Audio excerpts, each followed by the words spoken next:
At dahil nga nabudol ako, kaya bubudulin ko rin kayo. So, eto nga kasi yung ginagamit kong tumbler ngayon. Ayan. Ganyan siya.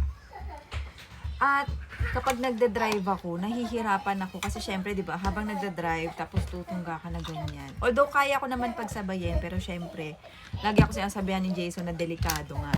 Sakto naman, gumala kami kahapon at nadaan kami ng Starbucks kasi nga gusto namin bumili ng kape, ganyan. At nakita natin 'to. Ayan, nabudol tayo. Ayan po. Oh.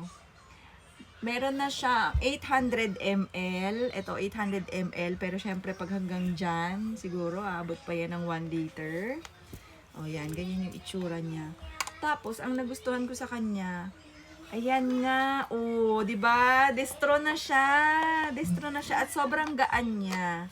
Okay siya pang duty ko, ganyan. And para na rin pag nagda-drive ako, o, diba? Safe na siya kasi straw na siya, hindi mo na siya tutunggain na ganun. So magkano ba ito? Ayan, may presyo siya sa baba. 3,000, hindi mo masyado kita, 3,500 yen. Yung mga aqua flask naman ngayon sa Pilipinas, mahal na din siya. So, nagrarason pa. Basta, okay na, nabili ko na siya. And matagal na din naman siyang magagamit. So, ayan. Tsaka nagustuhan ko yung style niya. Kita mo yung loob. So, yun. Tapos meron din siyang rubber stopper sa ilalim. Tapos yung dito din niya rubber. Ayan, para madali siyang buksan. Tapos straw. O, pag dadaan kayo ng Starbucks, o, di ba? Bumili na rin kayo. Hindi naman din kasing masamang i-reward natin yung sarili natin paminsan-minsan, di ba? Tsaka ako, bihira talaga ako bumili ng dadahilan pa talaga.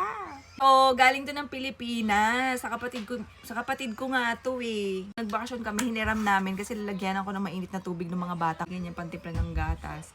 So, pabalik kami ng Japan, inarbor ko na siya. O, di ba? Hanggang ngayon, ito pa rin yung gamit ko. Kaya, eto, napagdesisyonan ko na, ayan, na bumili na ako ng bago.